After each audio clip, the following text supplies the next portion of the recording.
Muy buenas noches en España, muy buenas tardes en Latinoamérica. Es un honor poder estar aquí con este Dream Team que habéis visto de panelistas de la biomecánica en España. Nos volvemos a reunir de nuevo. Un honor también de compartir la coordinación con Alfonso Arias. Buenas noches, buenas tardes, Alfonso. Buenas tardes, buenas noches. Bueno, la idea era, nos habíamos juntado en Faco Elche, había quedado un muy buen sabor de boca de las presentaciones que allí se hicieron y gracias al auspicio de Oculus y de Juan Carlos Vázquez, que le estamos muy agradecidos por el compromiso por la formación que siempre han demostrado. Querían que repitiéramos un poco la experiencia para Latinoamérica y esa va a ser un poco la idea de vernos aquí hoy. La idea, el relato, como vamos a ir transcurriendo las presentaciones, sería un poco lo que hicimos en aquel momento. Ver cuál ha sido la innovación que ha ido proponiendo la industria, en este caso la compañía Oculus, a la hora de parametrizarnos una serie de datos que recogíamos de la biomecánica. Nos hará la presentación Alfonso Arias para explicarnos fundamentalmente cuáles son qué contenido tienen los parámetros que nos proponen, qué sentido tienen. Seguidamente iremos a un gran bloque de evidencia, desde la primera parte que nos compartirá Javier García Mortesino, de cómo hacer una lectura crítica de los papers relacionados con pruebas diagnósticas. Iremos pasando por la cirugía refractiva, si va a cambiar o no la biomecánica corneal, el paradigma de los estudios preoperatorios y luego casos muy prácticos de en qué medida pueden cambiar.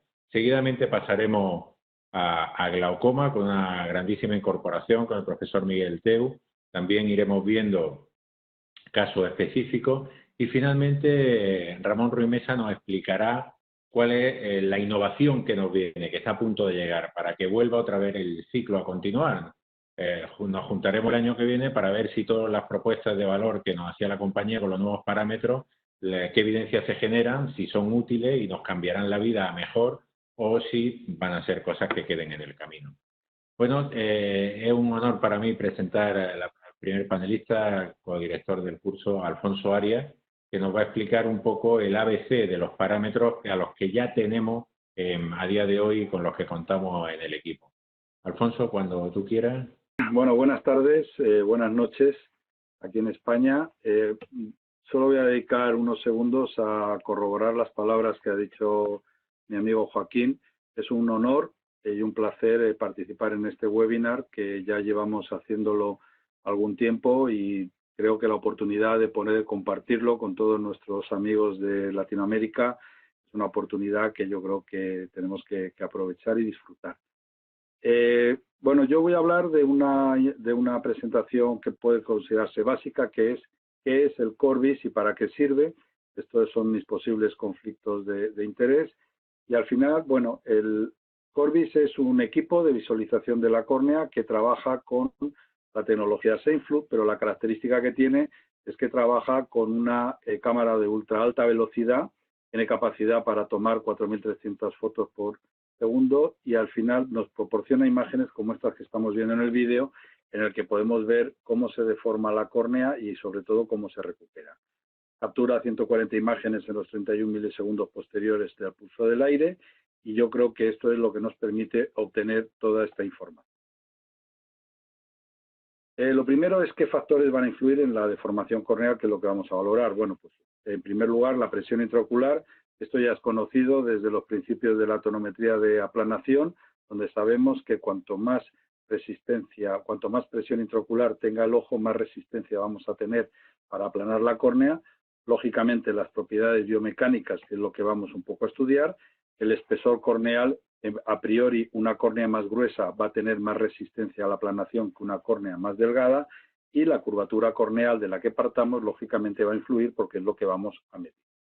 Entonces, para saber y conocer qué mide el Corbis, lo primero es definir cuáles son los parámetros que vamos a ver y qué nos pueden aportar para el conocimiento de la dinámica y la rigidez corneal.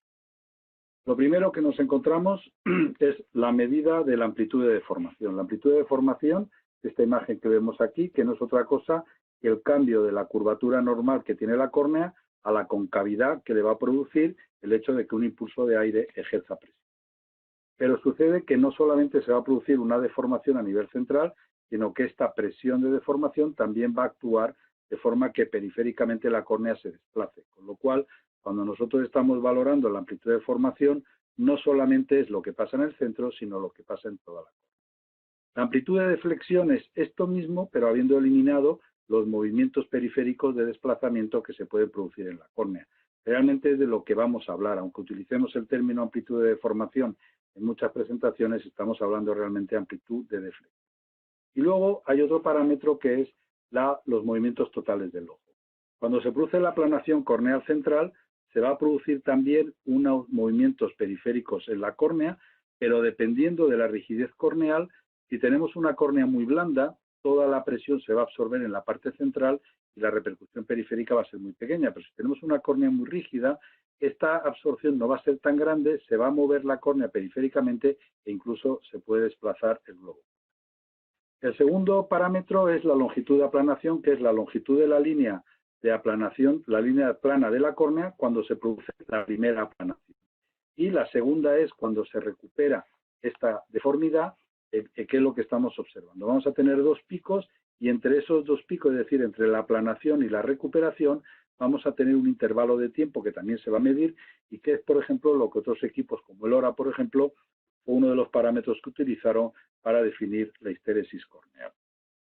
Pero quizá nos interesan los parámetros que tienen relevancia para el screening corneal que vamos a hacer. El primero es el radio que hay de amplitud de deformación de la córnea en el ápex y 2 milímetros a cada lado. Este es uno de los parámetros. El segundo es el radio integrado, que es la inversa del radio de curvatura durante la fase cóncava de la deformación, pero que quizá lo que más nos interesa es el área bajo el radio de la curva inversa, es decir, el área que vamos a encontrar entre la curvatura normal y la máxima concavidad que vamos a conseguir con la deformación por el pulso del aire. Es como si dijéramos el aire contenido entre la curva y la deformación corneal que se va a producir. Esto va a venir representado de esta manera, de manera que el área bajo el radio de la curva inversa va a ser mayor cuanto menos rigidez tenga la córnea y menor cuanto más rigidez tenga. Es decir, a menor rigidez, mayor área. Lo primero que nos viene a la cabeza es que si nosotros analizamos este parámetro en una córnea susceptible de un tratamiento con crosslinking, si tenemos esta superficie antes del tratamiento, es esperable que después del crosslinking, si ha hecho efecto, este área sea de menor altura, puesto que la córnea ha aumentado en rigidez. El tercer parámetro es la progresión paquimétrica de Renato Ambrosio, que lo que nos va indicando es la paquimetría mínima, cómo va a ir relacionada con la progresión paquimétrica de toda la córnea. En esta imagen yo creo que se entiende muy bien.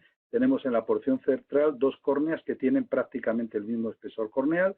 Cuando se trata de una córnea delgada, pero normal, la progresión paquimétrica hacia la periferia va a llevar una progresión prácticamente lineal, mientras que cuando tenemos una ectasia corneal no se corresponde el adelgazamiento central con lo que es la progresión paquimétrica de una córnea que no está afectada. Es decir, esto sería algo patológico y esto sería algo totalmente normal.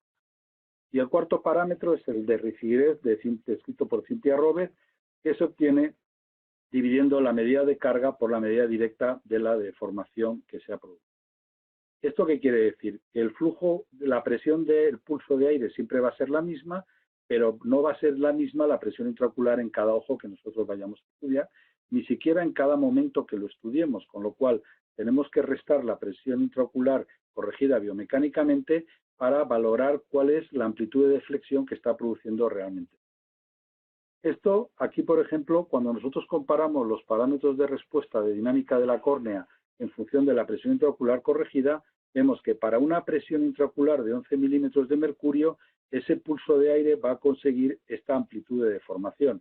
Pero ese mismo pulso de aire va a conseguir una cosa diferente si lo que hay dentro del ojo son 13 milímetros de mercurio, que hay 15 o si hay 19. Lo importante es que para cada presión intraocular la amplitud de deformación sea normal, lo que nos indicaría que esa córnea no está alterada. Al final, esta presión intraocular corregida está basada en simulaciones de elementos finitos y lo que se ha conseguido es que sea independiente del espesor corneal central, que por ejemplo con técnicas quirúrgicas como el láser no se vea.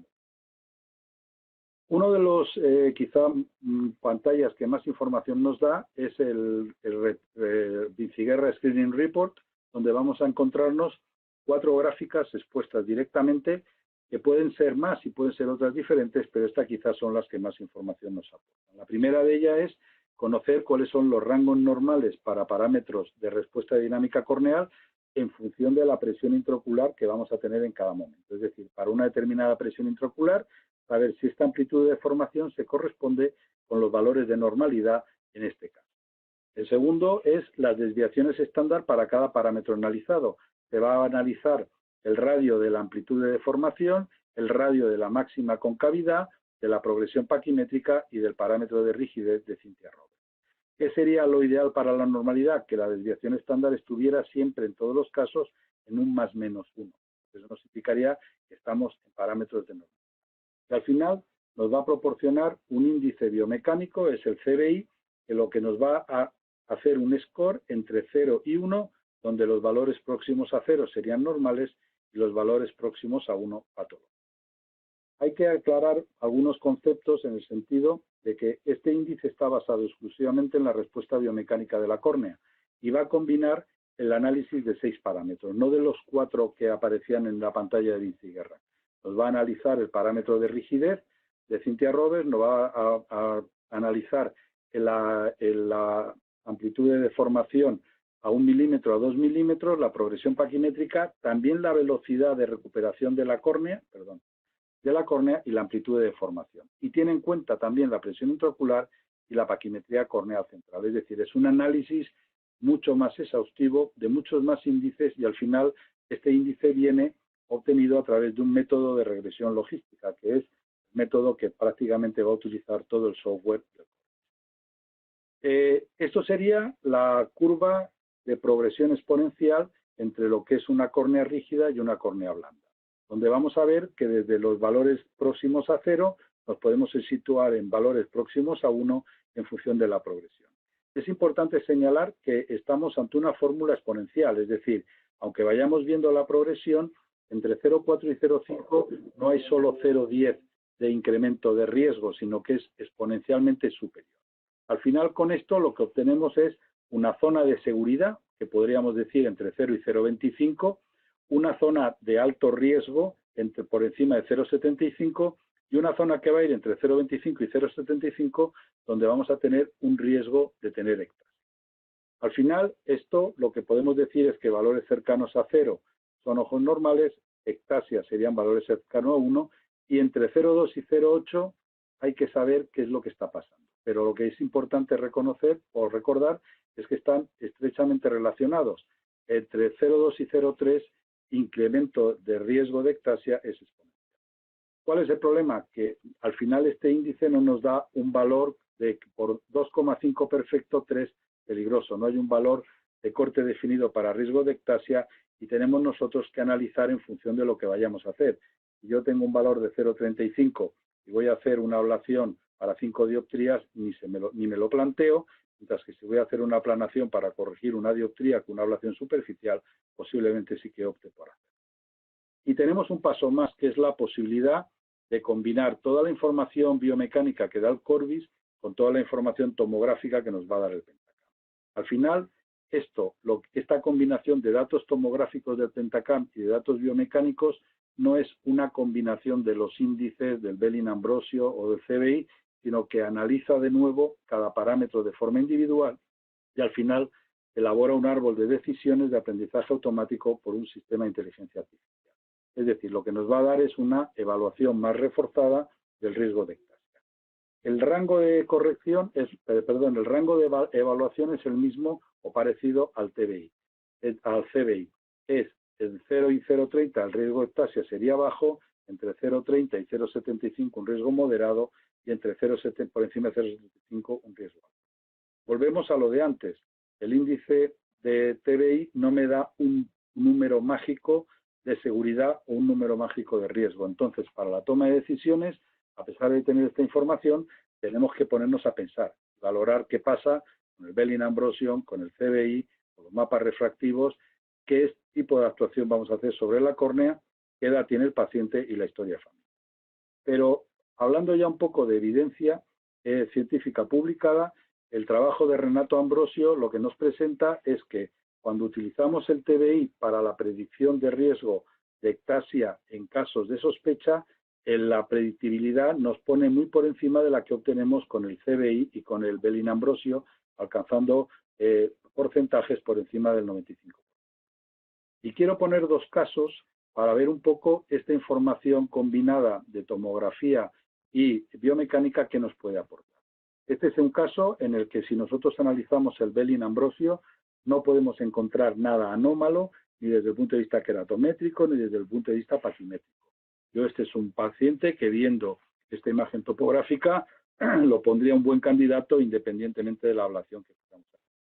Sin embargo, cuando hacemos el estudio de biomecánica, el CBI nos muestra un parámetro no de sospecha, sino totalmente anómalo. Cuando nosotros lo pasamos al análisis combinado de tomografía y biomecánica, el TBI nos lo sitúa en 0,74, es decir, nos está diciendo que este es un paciente totalmente anómalo o anormal y es un paciente que no deberíamos de tratar quirúrgico. Y tenemos el caso inverso. Ante esta tomografía, desde luego salta a la vista que este sería un paciente para descartar para cirugía refractiva corneal y por si no nos hemos dado cuenta, el Pentacam nos lo pone en rojo para que nos fijemos en los datos. Sin embargo, cuando hacemos el estudio de biomecánica, el CBI es totalmente normal y cuando se hace el análisis combinado, el TBI nos lo sitúa como un paciente totalmente normal con un índice de 0,10. Es decir, en un caso nos hubiéramos equivocado operando un paciente que no debíamos de operar y en otro caso, en este caso, hubiéramos dejado de operar un paciente que sería un buen candidato. Y traigo aquí a colación este caso, que es un caso que vi yo en la consulta, con un paciente al que se le ha realizado un SMILE, una técnica impecable, la córnea no puede estar más transparente, la incisión corneal donde se realizó a través de la cual se hizo la disección del lentículo corneal y su extracción está perfecto y estos son los parámetros que el paciente consiguió, son fotocopias, lo siento porque no les dieron los originales, en que la miopía preoperatoria era menos 4,75 en un ojo y menos 5,50 en el otro. Yo con esta imagen tomográfica creo que lo hubiera operado sin problema, como dice el cirujano, con un LASIK o con un SMILE. Y este es el resultado en el posoperatorio a los 2 meses y medio. Aparece una ectasia bilateral en un paciente que a priori era totalmente normal y un buen candidato. ¿Qué es lo que ha sucedido aquí? Pues no se sabe porque no se hizo el estudio Corbis, pero posiblemente si hubiéramos hecho un estudio de mecánica corneal, tiene muchas posibilidades de haber sido uno de los pacientes que con tomografía normal el índice de biomecánica hubiera salido anómalo. Como conclusión, aunque el papel de la biomecánica corneal no es que no es del todo conocido, sino que es no del todo aprovechado, todavía no sabemos muy bien qué hacer con toda la información que nos da, yo creo que la evaluación combinada de tomografía y biomecánica mejora mucho el diagnóstico definitivo del queratocono. Y quiero pararme un minuto aquí en el sentido de decir, cuando vemos esta imagen de la tomografía corneal es una foto fija de cómo está esta córnea después de haber evolucionado a lo largo de la vida. Pero para que esta córnea haya llegado ahí, ha tenido que tener una biomecánica alterada. Con lo cual, si no somos capaces de situarnos en el punto del estudio de biomecánica, muchas veces podremos adelantarnos a la imagen topográfica. Entonces, al final, a día de hoy, la aplicación clínica tiene 2 vías de trabajo. La detección precoz del queratocono, con la mejora de la predicción y la planificación del tratamiento, y algo muy importante que es que podemos medir realmente cuál es el efecto del crosslinking corneal. Por otro lado, la presión intraocular corregida por biomecánica, que nos abunda el conocimiento en los factores de riesgo de glaucoma y posiblemente nos facilite el llegar a un tratamiento más eficaz del glaucoma. Creo que a lo largo de las presentaciones vamos a ver que esto que es la base es una técnica que está en continua evolución que nos va a aportar mucha información a lo largo del futuro. Y esto es lo que les quería contar. Me gustaría preguntarte, ya a nivel de usuario, Alfonso, ¿cómo ves la usabilidad, la rapidez de hacer la prueba y la manera de la interpretación? ¿Cómo encuentras para el clínico que al principio está hablando de los parámetros? Parecía algo complejo, aunque lo ha explicado francamente bien y ha sido muy aprensible. Pero la interpretación de los parámetros y la usabilidad, ¿cómo sería tu opinión? Vamos a ver, yo creo que en estos momentos, desde el punto de vista de paciente en el que estamos explorando la córnea desde un punto de vista refractivo, es decir, bien como candidato para un estudio, para una cirugía refractiva, o bien como paciente en el que estamos analizando una sospecha de ectasia, yo creo que la combinación de tomografía y biomecánica corneal es fundamental. Muchas veces, si solo trabajáramos con el índice de biomecánica corneal, no veríamos muy bien la imagen de qué es lo que está pasando. La combinación de ambos datos creo que es rápida. Y, a ver, para la clínica al día a día, yo creo que nos podemos manejar perfectamente con las imágenes tomográficas del Belin-Ambrosio, con el índice CBI y con el índice de TBI de combinación de biomecánica. Yo creo que con esos parámetros tenemos una idea de qué paciente es normal y tiramos para adelante, o qué paciente entramos en la... Porque el problema es en la zona de sospecha. O sea, cuando nos da entre 0 y 0,25 vamos todos tranquilos, y cuando nos da por encima de 0,75 vamos todos tranquilos. El problema es cuando te da 0,35. Yo creo que hay un nivel de corte que es por encima de 0,5. Yo creo que de índice, yo creo que el paciente no se le debe tocar la córnea bajo ningún concepto y se le debe explorar a ver si progresa para ectasia córnea. Muy bien, muchísimas gracias, Alfonso. Si os parece...